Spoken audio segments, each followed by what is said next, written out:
The name Mithras derives from the root me, signifying exchange in Proto-Indo-European languages, accompanied by an instrumental suffix. This root encapsulates the concept of exchange, or the contract, that governs human relationship and forms the basis of societal life.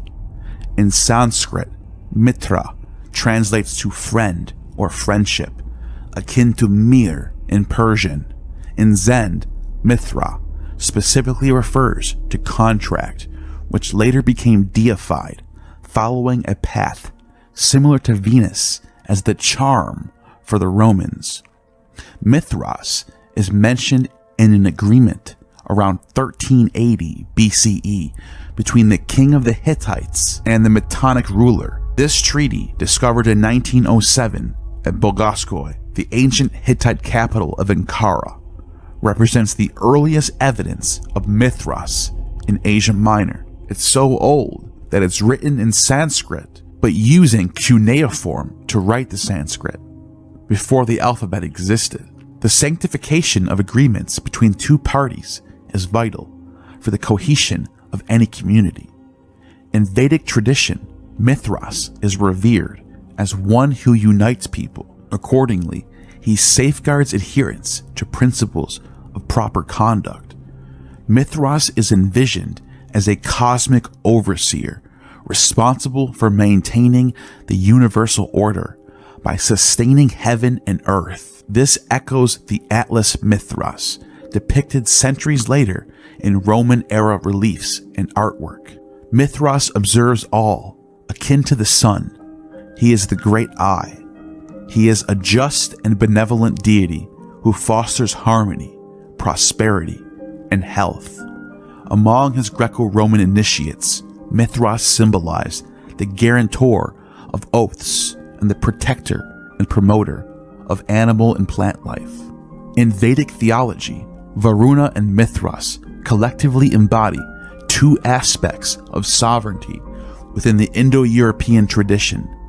Georges Dumezil identified these roles in the first two kings of Rome, Romulus and Numa.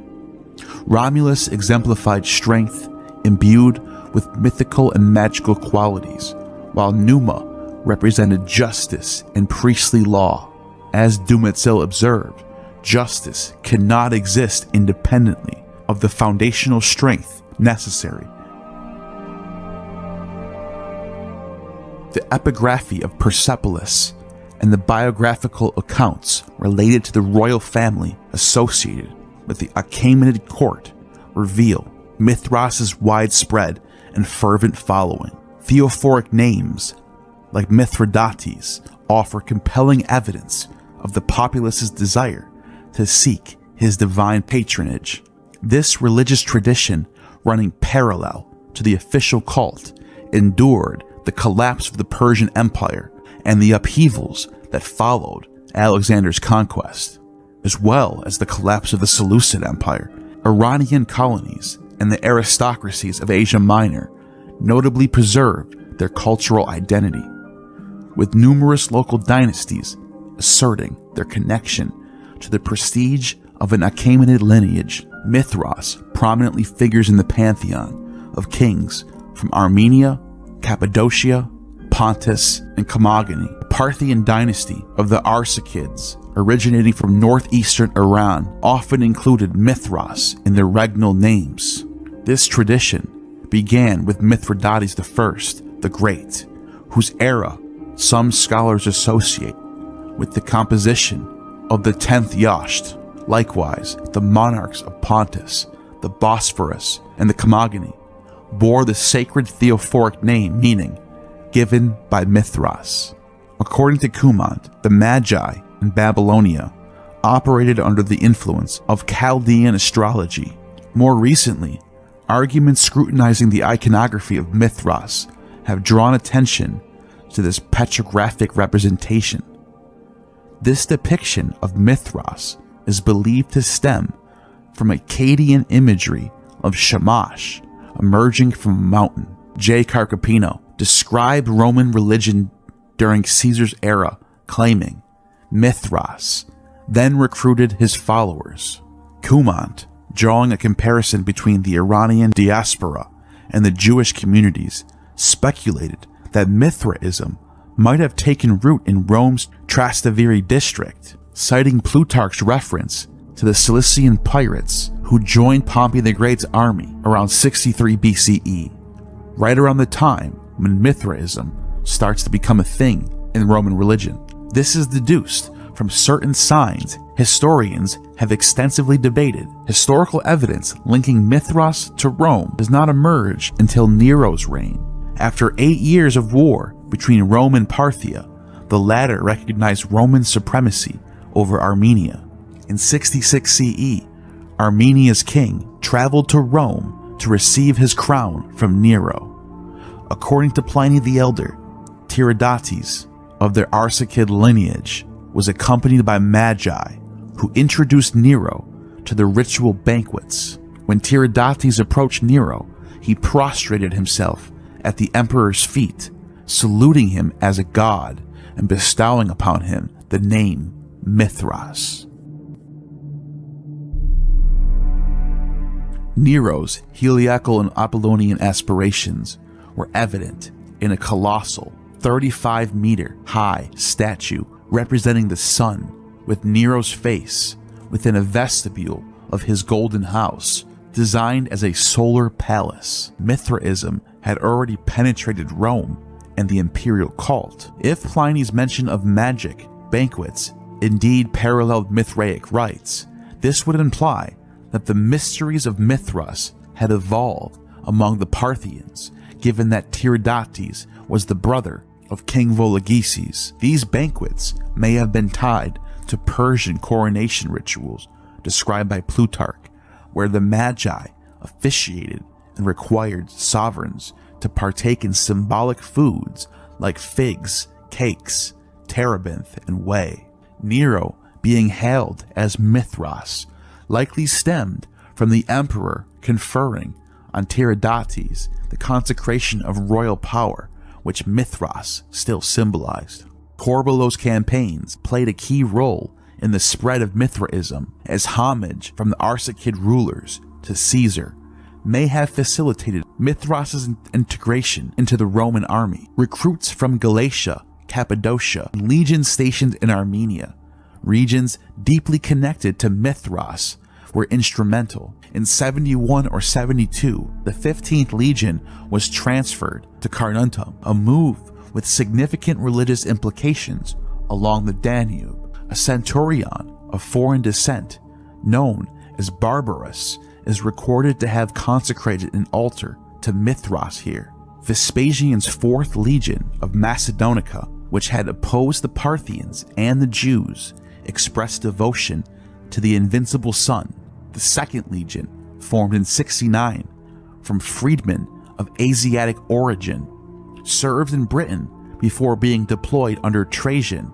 By the 1st century CE, Roman annexation of vassal kingdoms such as Cappadocia, Pontus, and Armenia Minor likely fueled the influx of Eastern religious currents such as Mithraism. Much like Egyptian and Syrian cults, Eastern slaves accompanying Corbulo and Titus may have also contributed to the Romanization of Iranian influences. One of the earliest epigraphic references to Mithraic devotion in Anatolia is a bilingual dedication in Latin and Greek by an imperial freedman, a former slave who had entered the service of Titus and later Domitian. Around the same period, or shortly after, an agricultural slave named Tiberius Claudius Livianus, who eventually became the Praetorian prefect in 101 CE, dedicated a sculpted group to the sun Mithras, Sol Invictus Mithras, now housed in the British Museum. This artifact stands as the oldest known and dated example of the iconic bull-slaying figure. However, it won't be the oldest mention of Mithras as a solar deity, because back in 63 BCE, Antiochus, the last of the Seleucids, dedicates a stele to Helios Mithras Apollo. Livianus's devotion was notable enough to receive poetic mention by Martial in his epigrams, who compares two slaves from the same household to the mythological Castor and Pollux, highlighting their significant standing with the imperial retinue. Statius, another poet from the same generation, further enshrined the bull slayer within literary tradition.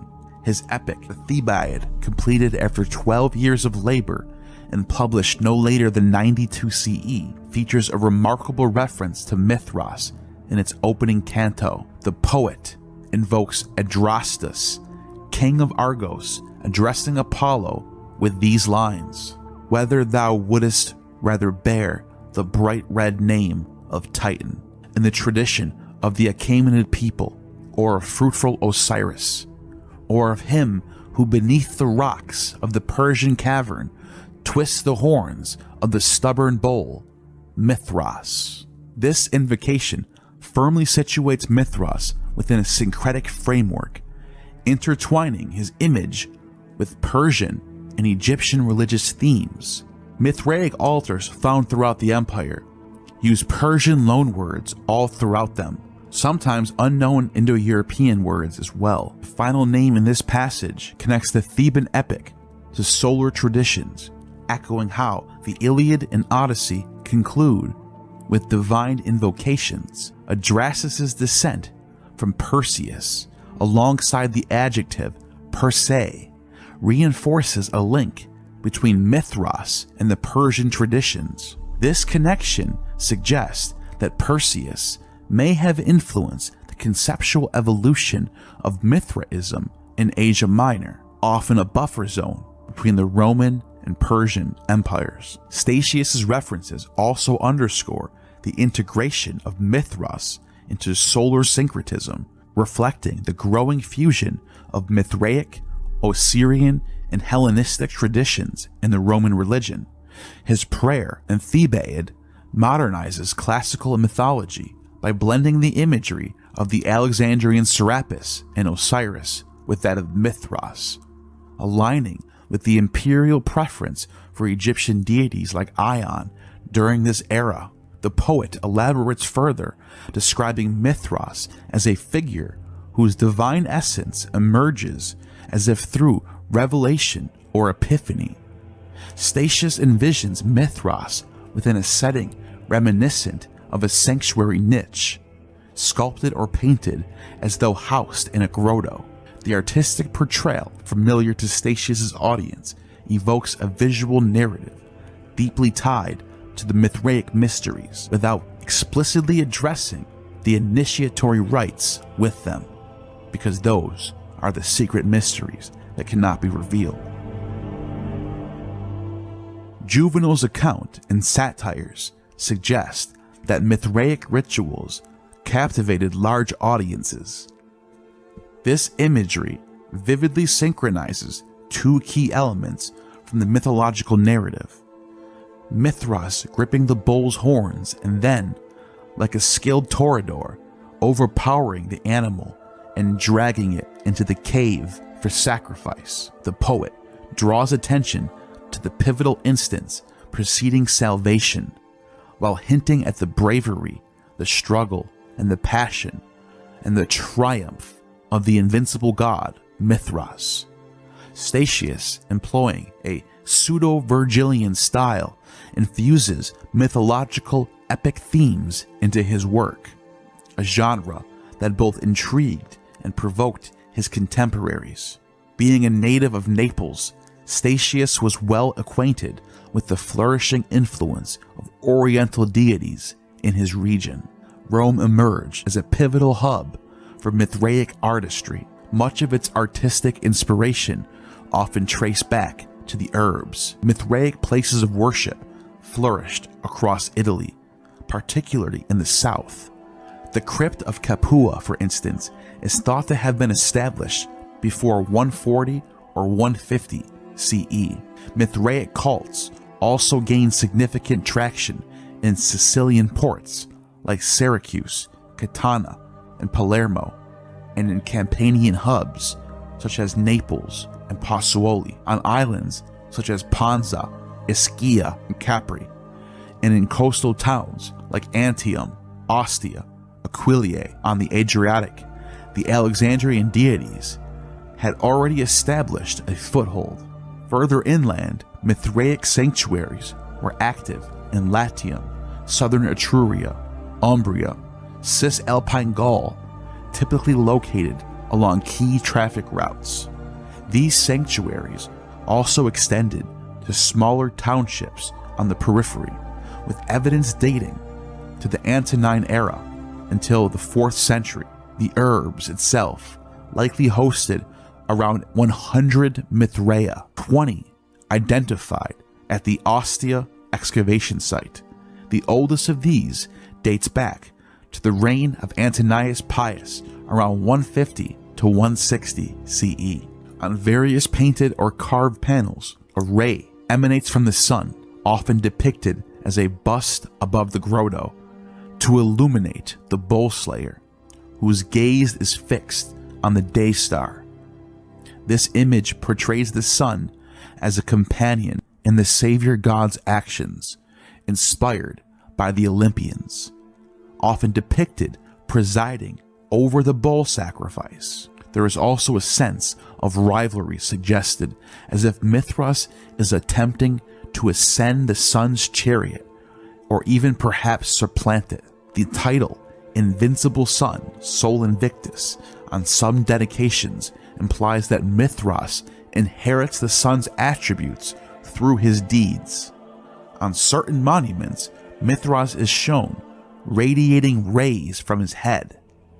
Mithras as a solar deity, as I mentioned earlier, is traced back to 86 BCE, Mithras Helios Apollo, shaking hands with Antiochus, the last Seleucid king.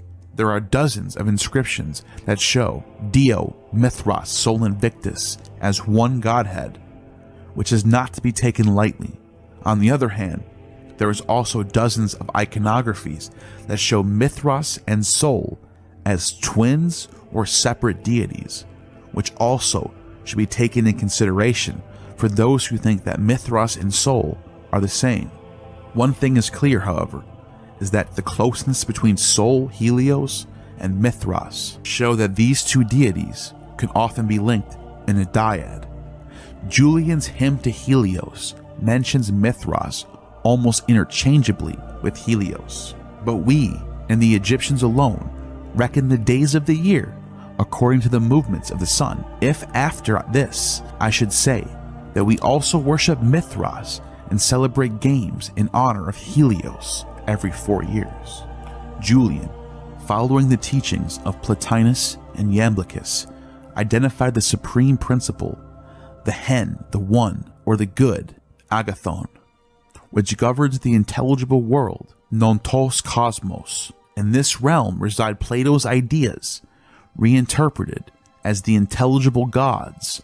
Iamblichus expanded the Neoplatonic framework by introducing an intermediary realm of intellectual gods. At the center of this intermediary realm is Helios Mithras, the supreme deity who receives intelligence and creative unifying forces from his transcendental counterpart among the intelligible gods.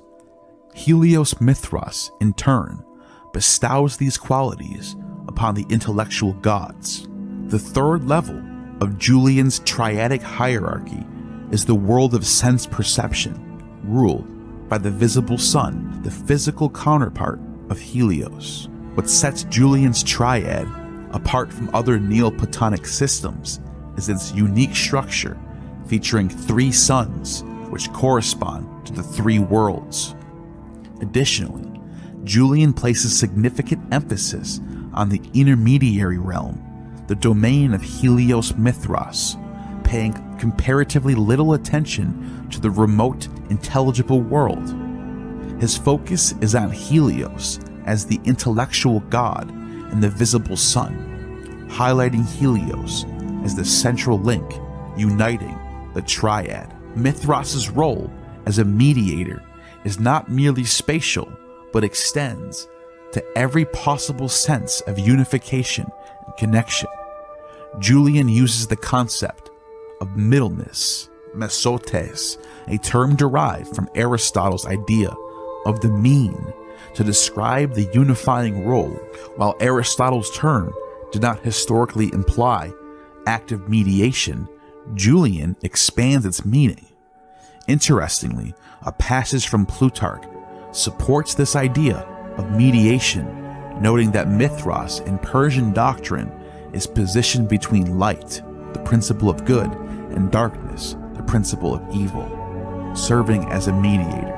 Scholars have drawn parallels between Julian's depiction of the sun as a mediator and the Christian logos. Ultimately, Julian's philosophical system culminates in a near monotheistic worship of Sol Invictus, a departure from Iamblichus's more diverse polytheistic framework. Helios becomes the central figure, embodying both philosophical unity and divine connection. Clearly, in Julian's day, the sun and Mithras were forming a dyadic relationship which mirrors or competes with the dyadic relationship of Jesus and Yahweh.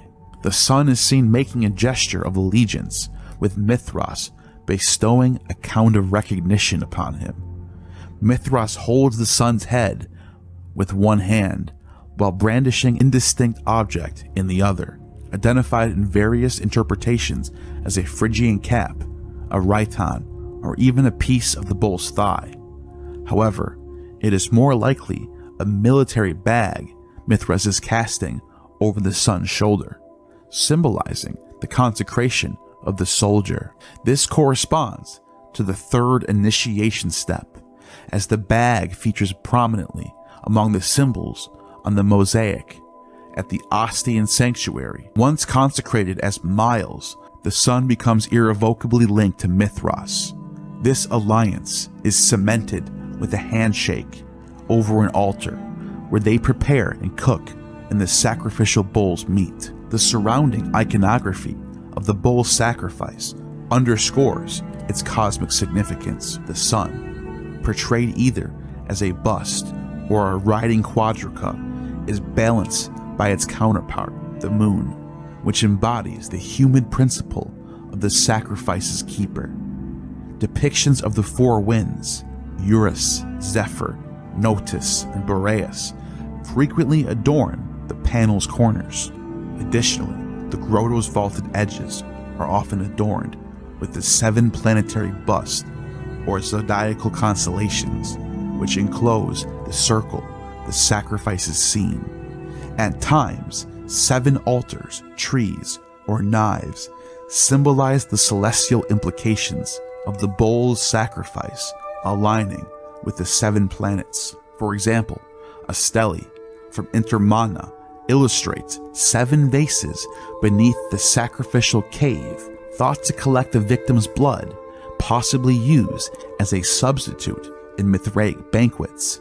These vases correspond to the 7 steps in the Mithraic initiation of the secret mysteries.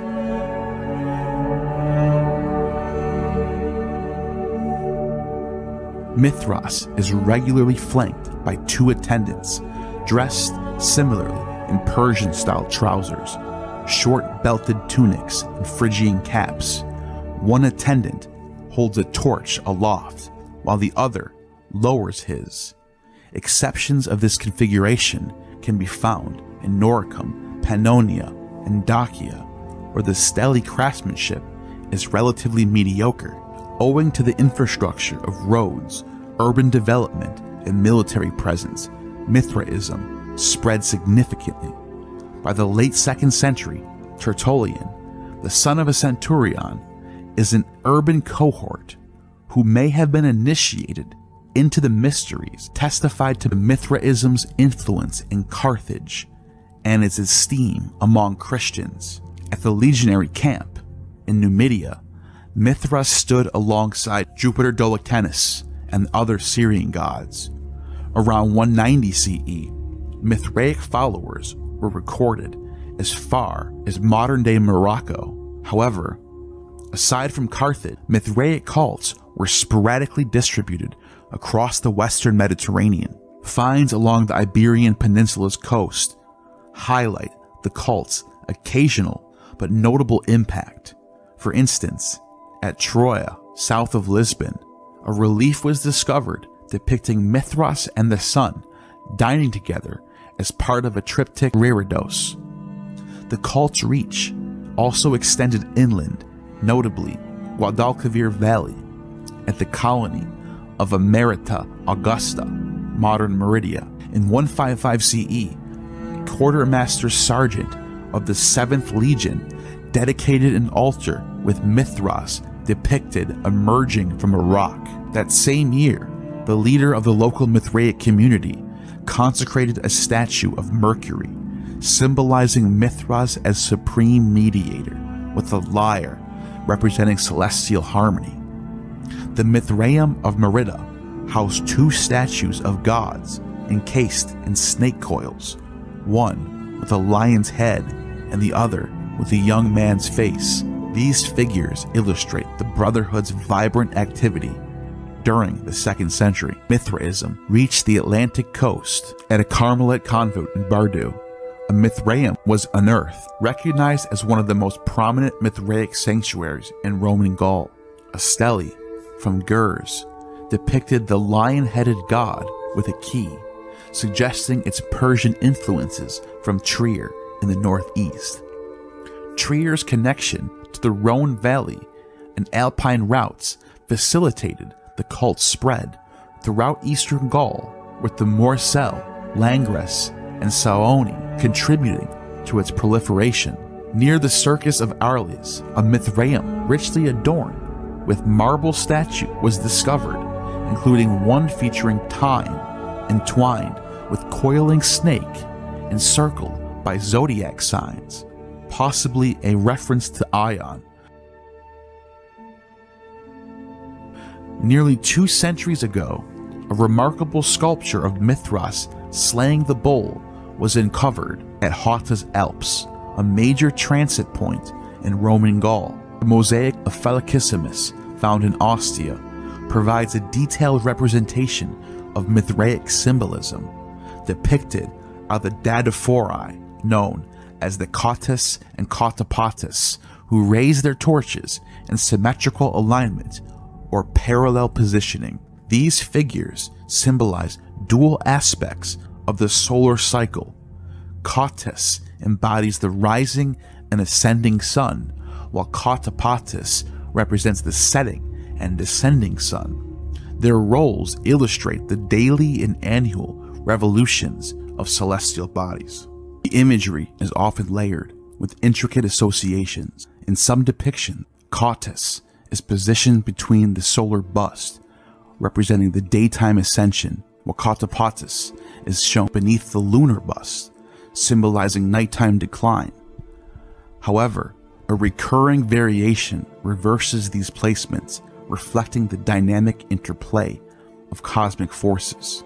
The mosaic serves as both an artistic and doctrinal tool, reinforcing the themes of light and darkness, life cycles, and cosmic harmony, central to Mithraic beliefs.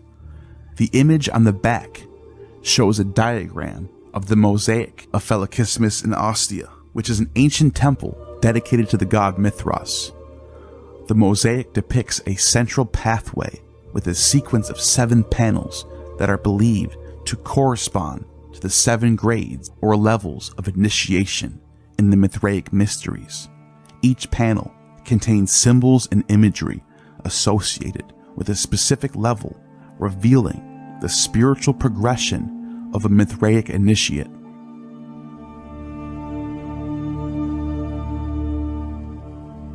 The 7 levels of Mithraic mysteries, where devotees progressed through a series of symbolic levels to gain spiritual gnosis and alignment with cosmic forces.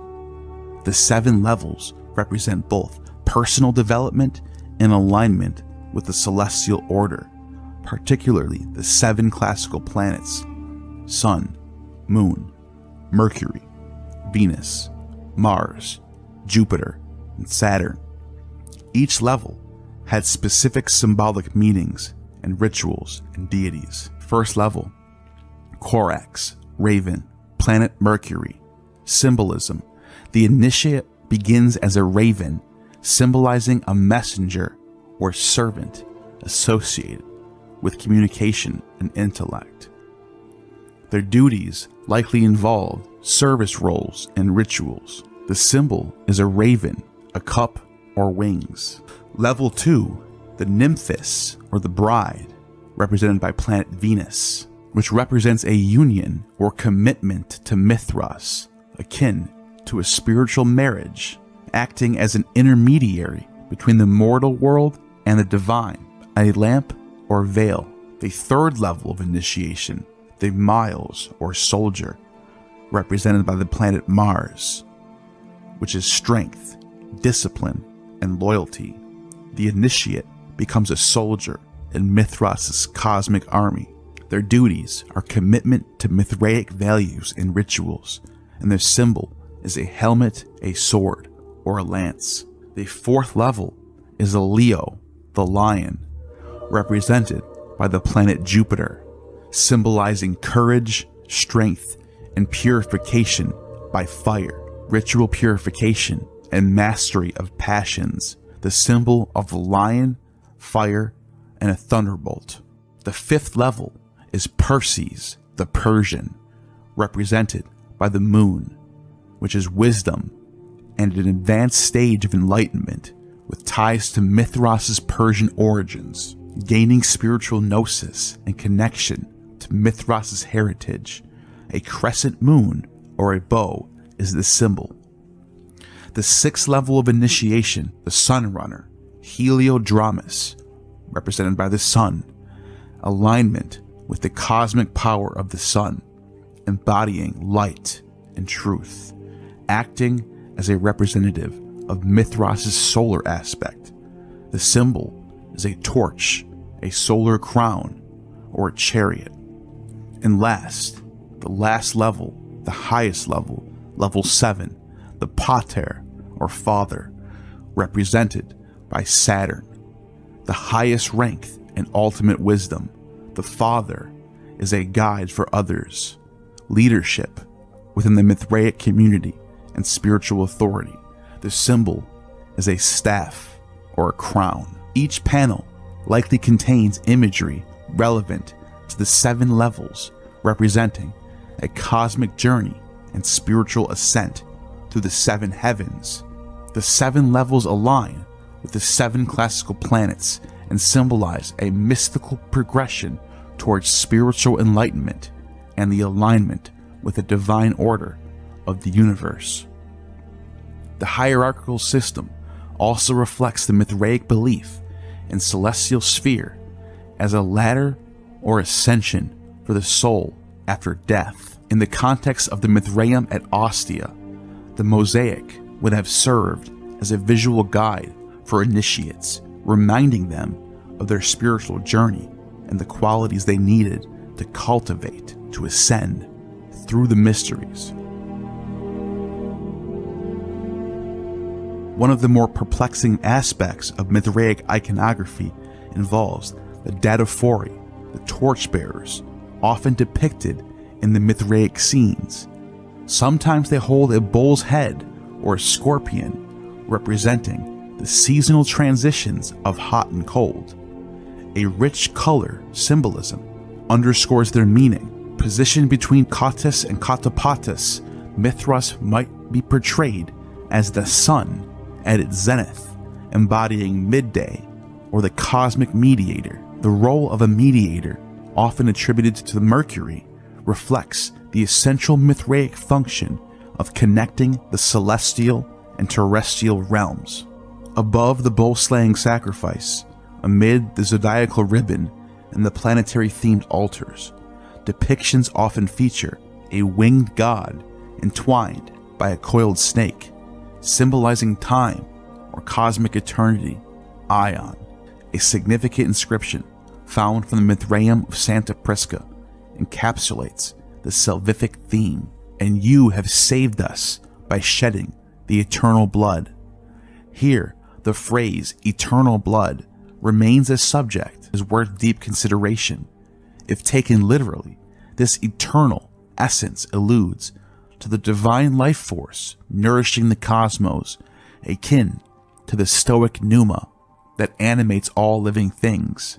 The sun's rays striking the bull slayer may symbolize the dynamic force, solar fire, in a Heraclitean sense, representing the vital heat animating life. The moon's influence brings moisture, essential for life's renewal, creating a celestial interplay that mirrors the cosmic balance of fire and water.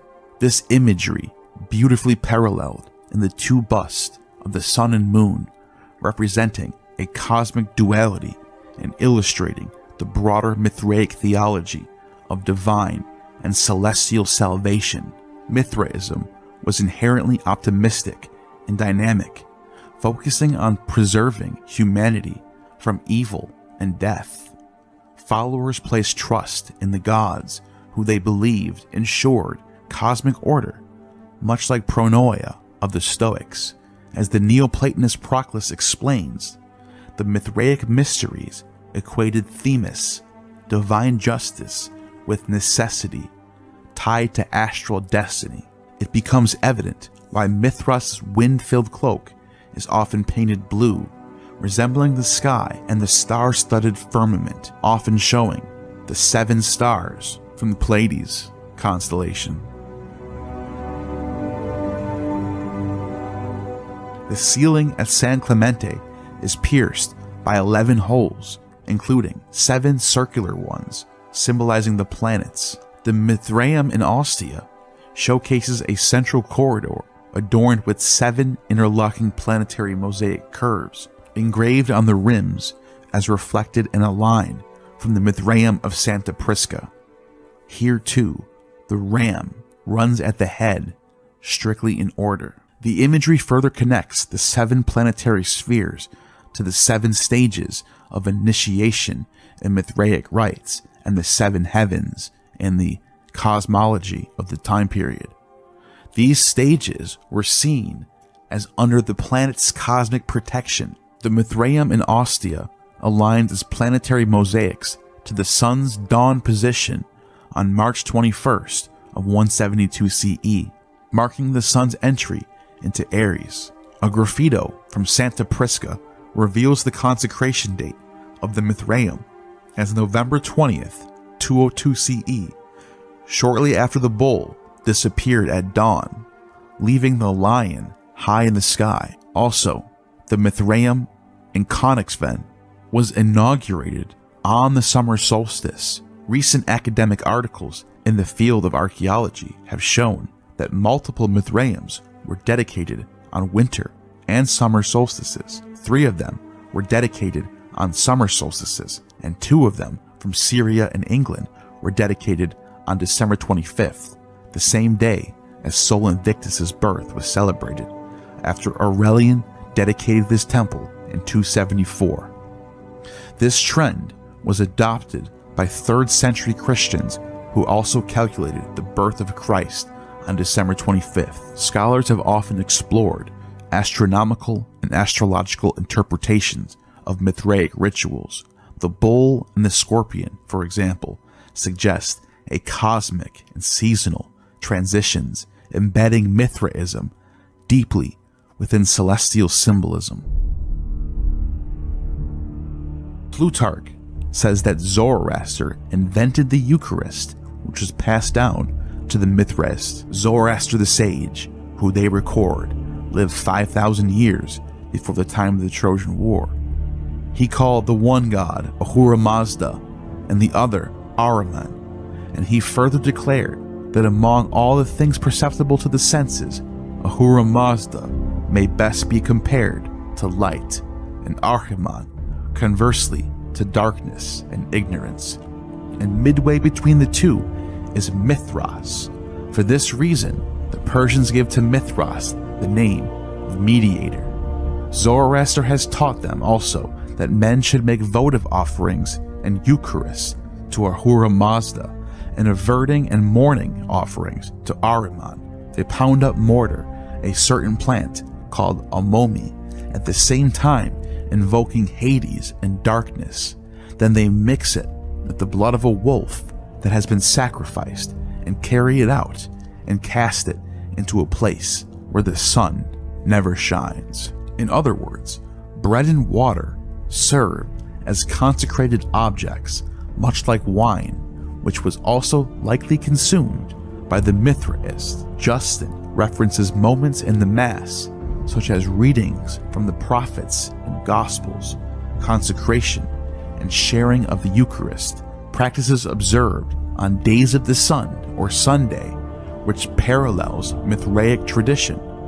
Tertullian, whose father might have been a Mithraic initiate, criticizes the oblation of bread offered by bull slayer worshippers, using the same term later applied by Christians to the Eucharist. In most cases, Mithraists consume meat from previously sacrificed animals akin to other pagan customs in the marketplace. A relief from a Mithraeum in Germany portrays Mithras and Sol reclining on the bull's carcass with a tripod holding a bunch of grapes nearby. This symbolism echoes the act of Mithras presenting grapes to the sun, as seen in the Hedernheim stele.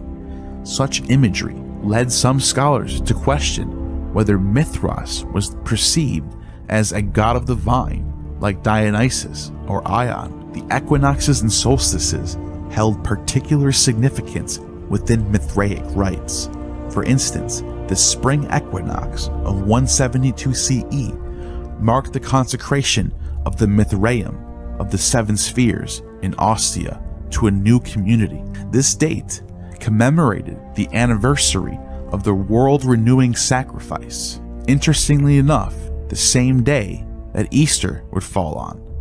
Similarly, at the winter solstice around December 25th, Mithras' emergence from the rock was celebrated, a motif frequently depicted in Mithraic crypts, which interestingly enough is also the same day as Christmas. It is plausible that certain Mithraea were consecrated, and as we mentioned earlier, certain Mithraias were consecrated during the summer solstice and spring equinox as well, with rituals timed for when the sun's rays illuminated the bull slayer image. Orientation also played a symbolic role. Mithraeums established in pre-existing structures often faced south or southwest, aligning with the sun's zenith or reflecting Mithras' role as a median deity. The position between Cottus and Cotopatus further underscored Mithras' connection to the cosmic cycles and astral symbolism between the winter solstice and summer solstice. The Mithraic community gathered, likely daily, for a communal meal or a Eucharist at the hour of dinner. This meal was traditionally held in the latter half of the afternoon or evening, following the conclusion of public or professional duties and a period of relaxation in the Roman baths. What did the Mithraists consume during these meals? Were the meals symbolic, or did they involve real sacrifices? Evidence from the discovery of chains used to bind victims, daggers, knives, and an array of bones in pits suggests that animal slaughter might have occurred in the crypts. In several Mithraea, tables and counters located near the idols were likely used, arranging and presenting food and drink for communal consumption. Christian critics of Mithraism often accuse its followers not of animal sacrifice, but of imitating the Eucharist through their ritual meals. As the Christian apologist Justin lamented in his apology, demons have copied this institution in the mysteries of Mithras. Tertullian called Mithras worship a satanic plagiarism of Christianity because in certain of its rites, it recalled the sacraments of the Christian Church. The alignment between Christian and pagan monotheism during this period was facilitated by Christianity's apparent parallels with Roman sun cults such as Mithraism. Both traditions featured elements of a revealed doctrine, a community of initiates communal meals, and the promise of closeness to a supreme deity through a mediator, either Mithras or Christ. Christian churches were often oriented toward the rising sun, and the day of worship was Sunday, the day of the sun. These similarities have led some scholars to suggest that Roman pagans might have perceived Christianity as a continuation or reinterpretation of solar monotheism. Some Christians also embraced the solar imagery of pagan traditions. This is evidenced by a notable Christian mosaic from the mid to late 3rd century, which depicts Christ as the sun driving a solar chariot commonly associated with Sol Invictus. Christ also has 7 rays on his halo, the exact amount of rays that Sol Invictus is depicted with. And if I should also touch on the secret teaching of the mysteries in which the Chaldean, divinely frenzied, celebrated the god of the 7 rays, that god through whom raises the souls of men. 7 rays is the 7 rays god of Julian the Apostate.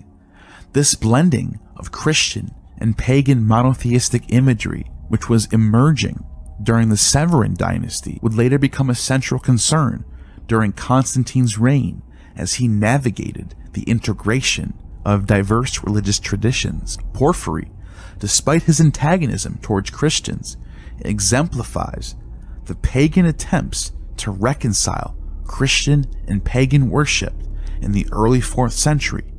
He did not oppose the Christian veneration of a supreme god or their devotion to Jesus, provided such worship was conducted in a manner that preserved traditional cult practices. Porphyry is noted to have not only assigned Jesus a place in the divine hierarchy, but also maintained that temple cults were a legitimate way to honor the one supreme God. According to him, God, being one, fills all things with various powers and pervades all in an incorporeal and invisible manner. These divine powers, he argued, could be worshipped through sacrifices made before the statues of the gods. Elagabalus established a prominent cult and constructed a grand temple in Rome, declaring Sol Invictus as master of the Roman Empire and describing him as the one universal Godhead, recognized under 1,000 names.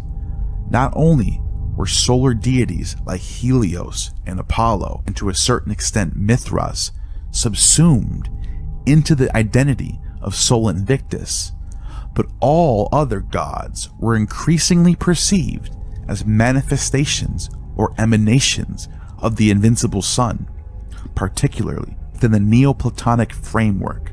The mysteries of Mithras became the esoteric secret mystery cult, while the exoteric public religion of Sol Invictus was for the uninitiated masses. Mithraic mysteries even took over the reins of the famous ancient mysteries of Eleusis and Attica, which was still thriving then under Roman rule. However, the Mithraic pater who took over as the new Eleusinian Hierophant was not popular or welcomed by devotees to the mysteries of Demeter and Persephone.